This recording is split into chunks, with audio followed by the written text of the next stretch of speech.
그리고 여러분이 중학교 가서 이 분배 법칙이라고 하는 것을 배웠을 때 '와 나 진짜 어려운 거 배우네.' 이렇게 생각하면 안 돼요. 왜?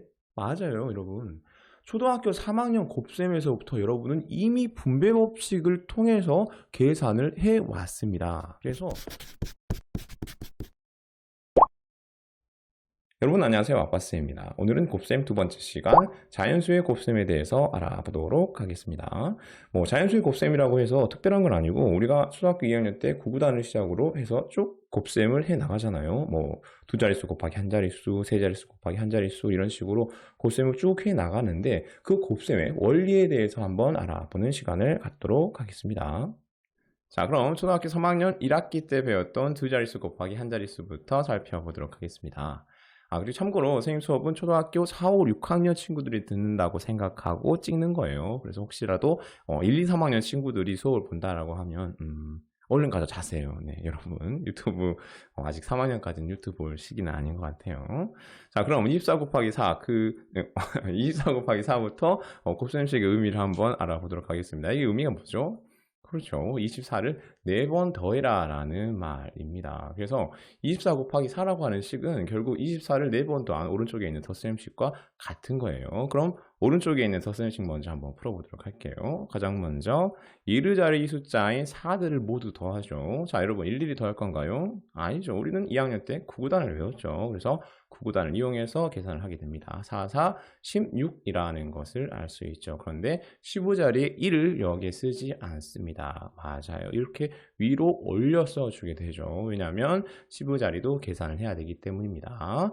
다음으로 15자리에 2, 4개를 더합니다. 이 15자리 2니까 20이죠. 20을 4번 더하게 됩니다. 여러분 구구단 외우겠죠? 맞습니다. 2, 4, 8 해서 8인데 올려놓았던 10을 더해서 15자리에 9라고 써주게 되겠습니다.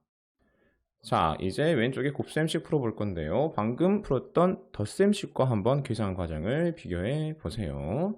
그럼 풀어보도록 하겠습니다. 먼저 4, 4, 16해서 15자리 1 써주고 1자리 6 써주게 되죠. 그리고 4, 2, 8 해서 15자리에 8 써야 되는데 1이 올라 있으니까 더해서 15자리에 9를 써주게 되겠습니다. 자, 여러분 두 식의 계산 과정을 비교해 봤더니 어때요? 그렇죠. 완벽하게 같다라는 것을 알 수 있죠. 자, 그런데 선생님이 학교에서 가르치다 보면 많은 친구들이 이 곱셈식을 덧셈식으로 연결시키지를 못해요.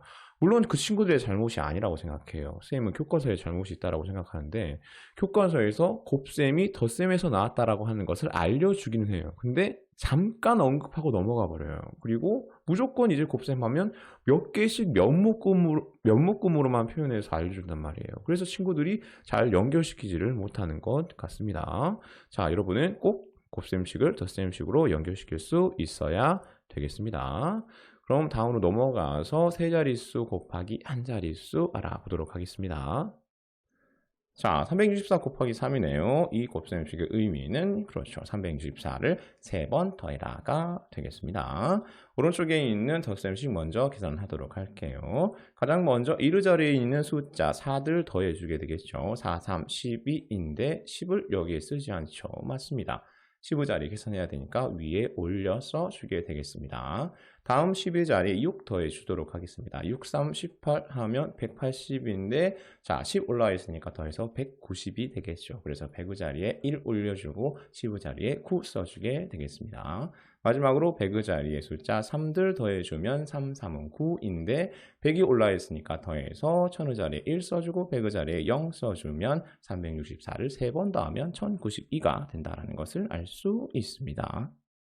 자, 이제 왼쪽에 있는 324 곱하기 3 계산할 건데요. 선생님이 이야기하지 않아도 오른쪽에 있는 덧셈식과 계산 과정이 완벽하게 같다는 거 여러분 알 수 있죠. 그럼 계산해 보도록 하겠습니다. 먼저 이르자리 숫자 4와 3을 곱하게 되죠. 그러면 12인데 15자리에 1은 위에 올려주죠. 왜냐하면 15자리도 계산해야 되니까요. 다음 15자리 6과 3을 곱해주게 되겠습니다. 그러면 6, 3, 18, 180인데 10이 올라와 있으니까 더해서 190이 된다라는 것을 알 수 있습니다. 그래서 100자리에 1 올려주고 15자리에 9 써주게 되겠습니다. 마지막으로 100자리 숫자 3과 3을 곱해주죠. 3, 3, 9 해서 900이 되는데 100이 올라와 있으니까 더해서 1000자리에 1을 써주고 100자리에 0을 써주어서 364 곱하기 3의 계산 결과가 1092가 된다라는 것을 계산해내게 됩니다. 자, 두 식의 계산 과정 완벽하게 같죠? 다음으로 넘어가도록 하겠습니다. 두 자릿수 곱하기 두 자릿수네요. 아마 이거는 3학년 2학기 때 배우는 걸로 선생님이 알고 있습니다. 34 곱하기 23이네요. 이 곱셈식의 의미 먼저 알아보도록 하겠습니다. 이 곱셈식의 의미는 그렇죠. 34를 23번 더해라, 23번 더해라가 이 곱셈식의 의미 되겠습니다. 와, 23번 쓰기도 굉장히 힘드네요. 자, 여러분 여기서 다시 한번 느낄 수 있죠. 수학자들이 왜 곱셈이라고 하는 기호를 만들었는지 말이죠. 23번 더하기의 망정이지만 99번 막 100번 더하라고 하면 쓰다가 아마 날이 셀 것 같습니다. 자, 오른쪽에 있는 덧셈식 한번 풀어보도록 하겠습니다. 자, 여러분 여기에서 이제 덧셈식으로 풀 건데 우리가 알고 있는 구구단을 이용해서 이 문제를 쉽게 해결하려면 이 34를 23번 더한 것을 이대로 놔두면 안 돼요. 모양을 살짝 바꿔줘야 됩니다. 선생님이 살짝 바꿔주도록 하겠습니다. 자, 이렇게 선생님이 34를 23번 더한 것을 34를 20번 더한 것과 34를 3번 더한 것으로 좀 쪼개 보았습니다. 그리고 이 둘을 더할 거예요. 이렇게 해도 34를 23번 더한 게 되겠죠. 그리고 덧셈식을 곱셈식으로 바꿔 써주도록 하겠습니다. 34를 20번 더한 것은 34 곱하기 20으로, 34를 3번 더한 것은 34 곱하기 3으로 바꿔 써 주었습니다. 그래서 결국 여러분 34 곱하기 23의 계산 결과는 34 곱하기 20의 계산 결과에다가 34 곱하기 3의 계산 결과를 더해주면 되는 거예요. 그럼 34 곱하기 3 먼저 계산해 보도록 하겠습니다. 가장 먼저 이르자리 숫자 4와 3을 곱하게 되죠. 그러면 12가 되겠습니다. 15자리에 1 올려주고요. 이르자리 2 써주게 되겠죠. 다음 15자리 숫자 3과 3을 곱해 주겠습니다. 3, 3은 9, 90이네요. 그런데 10이 올라와 있으니까 더해서 100이 되죠. 그래서 100자리에 1 써주고 15자리에 0 써주게 되겠습니다. 34 곱하기 23에서 방금 계산 과정을 찾아보면 이렇게 되겠죠. 그래서 우리는 34 곱하기 23을 계산할 때 먼저 기억자 모양으로 계산을 하고 이렇게 그 결과를 써주게 되겠습니다. 다음 34 곱하기 20 계산해 보도록 하겠습니다. 자, 곱하기 20에 0이 붙어 있네요. 곱셈에서 0이 뒤에 붙어 있을 때는 없다고 생각하고 계산한 다음에 붙여주거나 아니면 미리 써놓아도 되죠. 선생님은 미리 써놓도록 하겠습니다. 계속 계산해 보면 이르자리 숫자 4와 15자리 숫자 2를 곱해줍니다. 4, 2, 8, 80이 되겠죠. 그래서 15자리에 8을 써주고 다음 15자리 숫자 3과 15자리 숫자 2를 곱하면 600이 되기 때문에 100의 자리에 6을 써주게 되겠습니다. 그래서 34 곱하기 20의 계산 결과는 680이 되겠죠. 그리고 왼쪽에 있는 34 곱하기 23에서 이 34 곱하기 20의 식을 찾아보면 이렇게 되겠습니다. 우리는 그래서 34 곱하기 23을 풀 때 102 아래에다가 이렇게 680을 써주게 되죠. 그런 다음에 이 102와 680을 더해 주어서 최종적으로 34 곱하기 23의 계산 결과를 찾아내게 되겠습니다. 계산 결과는 782가 되겠네요.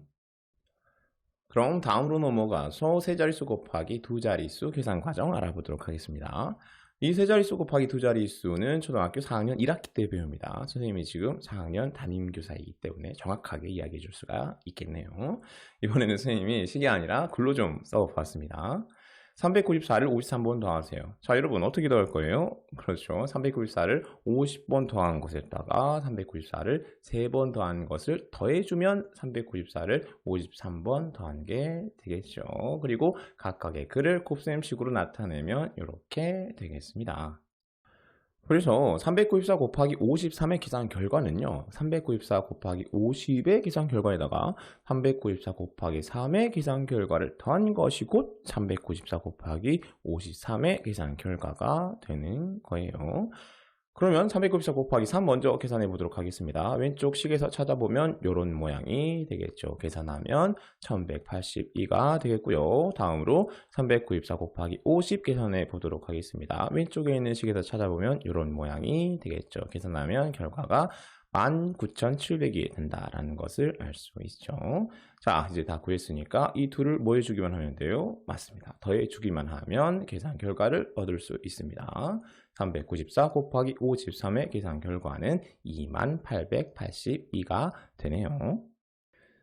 자, 이렇게 해서 선생님과 함께 자연수의 곱셈의 원리에 대해서 알아보았는데 뭐 크게 어렵지 않죠. 여러분 모두 잘 이해했을 거라고 생각을 합니다. 그러면 모두 이해했을 거라고 생각하고 선생님이 한 단계만 더 앞으로 나아가 보도록 할게요. 그건 바로 괄호가 더하기 빼기를 품고 있을 때 괄호 밖에 있는 곱하기가 안으로 들어가는 방법입니다. 자, 이렇게 써놓으니까 이게 무슨 말인가 라고 하는 친구들이 있을 것 같아요. 특히 4학년 친구들은 괄호가 뭐야? 얘가 갑자기 왜 나와? 라고 이야기하는 친구도 있을 것 같습니다. 그런데 설명 쭉 듣다 보면 이해가 될 거예요. 자, 23 곱하기 5라고 하는 식이 있습니다. 이 식의 의미 먼저 알아볼게요. 이 식의 의미는 23을 5번 더하세요가 되겠습니다. 풀어보도록 할게요. 가장 먼저 3과 5를 곱하죠. 그러면 15가 되겠습니다. 그리고 이 15는 3을 5번 더해서 나온 수입니다. 다음으로 2와 5를 곱하죠. 그러면 100이 되는데 이 100은 20을 5번 더해서 나온 거예요. 그리고 이 15와 100을 더해주게 되죠. 그래서 23 곱하기 5의 계산 결과가 115가 된다라는 것을 알 수 있습니다. 자, 그런데 여기서 선생님이 이 15와 100을 원래 모양으로 좀 돌려놓도록 하겠습니다. 돌려놓으면 이렇게 되겠네요. 자, 이제 모든 설명 준비가 끝났습니다. 이 세로식을 선생님이 가로로 좀 펼쳐 놓도록 하겠습니다. 23 곱하기 5 먼저 써놓고요. 3 곱하기 5 쓰고요. 더하기 옮겨놓고 20 곱하기 5 옮겨놓도록 하겠습니다. 그리고 이 23의 모양을 살짝 바꿔주도록 하겠습니다. 23을 23이라고 쓰지 않고 3 더하기 20이라고 써줄게요. 자, 원래 하나의 숫자였던 23을 3과 20이라고 하는 두 수의 합으로 바꿨습니다. 그렇기 때문에 먼저 계산해야 된다라고 하는 의미로 괄호를 꼭 쳐주어야 해요. 이 괄호를 먼저 계산해야 된다라고 하는 것은 5학년 1학기 때 배우죠. 4학년 친구들 그리고 우리 반 친구들 괄호가 쳐져 있으면 거기 안에 가장 먼저 계산하는구나 라고 알면 되겠습니다. 이건 전 세계 수학자들이 약속한 거예요. 자, 그럼 너무 복잡하니까 세로식은 치워버리고 설명 계속하도록 하겠습니다. 자, 여러분 괄호가 더하기 또는 빼기를 품고 있을 때 위에 보이는 식에서는 지금 괄호가 더하기를 품고 있죠. 이렇게 더하기 또는 빼기를 품고 있을 때 괄호 밖에 있는 곱하기가 지금 위에 있는 식에서는 5가 곱해져 있습니다. 이 곱하기가 괄호 안으로 들어가기 위해서는 괄호 안에 있는 수에 각각 곱해 주어야 합니다. 자, 이 내용을 중학교에서는 분배 법칙이라고 배우게 됩니다. 자, 위에 있는 식을 가지고 다시 한번 이 분배 법칙을 설명해 주도록 하겠습니다. 지금 괄호 밖에 곱하기 5가 되어 있죠. 그런데 이 괄호 안으로 이 곱하기 5가 들어가려면 이렇게 3 곱하기 5를 해주고 또 20 곱하기 5를 해주고 이 두 결과를 더해 주어야 된다라고 하는 거예요. 자, 5를 3과 20에 각각 분배해 주었죠. 그래서 분배 법칙입니다. 숫자를 도형으로 바꿔서 일반화해 주면 이렇게 되겠죠. 가로 열고 세모 더하기 네모 가로 닫고 곱하기 동그라미는 세모 곱하기 동그라미 더하기 네모 곱하기 동그라미와 항상 같습니다. 중학교에 가면 이 세모 네모 동그라미를 그냥 영어 알파벳 ABC로 바꿔서 그렇게 배우게 될 거예요. 자, 이렇게 해서 선생님이 분배 법칙에 대해서 설명을 했는데요. 몇몇 친구들이 선생님한테 이렇게 이야기하고 있는 것 같아요. 아니, 선생님, 이거 중학교 내용 왜 이렇게 어려운 건데 벌써 가르쳐 주세요? 이거 너무한 거 아니에요? 네, 여러분, 너무한 거 아닙니다. 왜냐면 이게 여러분 초등학교 5학년 때 대분수의 곱셈을 여러분이 배우게 되는데 거기에서 이 방법을 분배 법칙을 사용을 해요. 그런데 왜 그렇게 해도 되는지에 대한 설명이 아예 없어요. 그래서 여러분 반드시 이 내용을 이해하고 있어야 됩니다. 특히 6학년 친구들 아마 대부분의 곱셈이 6학년에 나오는 걸로 알고 있는데, 자, 6학년 친구들은 이 사실을 반드시 이해하고 있어야 됩니다. 4학년, 5학년 친구들도 미리 이해하면 굉장히 좋아요. 그리고 여러분이 중학교 가서 이 분배 법칙이라고 하는 것을 배웠을 때, 와, 나 진짜 어려운 거 배우네, 이렇게 생각하면 안 돼요. 왜? 맞아요, 여러분. 초등학교 3학년 곱셈에서부터 여러분은 이미 분배 법칙을 통해서 계산을 해왔습니다. 그래서 중학교에 가서 분배 법칙이라는 말이 딱 나온다라고 하면, 아, 이거 초등학교 3학년 때부터 하던 거 이거 귀찮게 왜 또 하지? 라는 생각을 가져야지. 아, 이거 너무 어려운 거, 너무 신기한 거 배우네? 라고 생각하면 안 됩니다. 자, 그럼 선생님의 수업을 듣는 모든 학생들이 곱셈을 할 때마다 분배 법칙을 떠올릴 거라고 생각을 하고 오늘 수업 여기서 마치도록 하겠습니다. 도움이 되었다면 구독과 좋아요 그리고 옆 친구들에게 좀 많이 알려주세요. 그럼 수업 마치도록 하겠습니다. 모두들 청출어람 하세요. 안녕.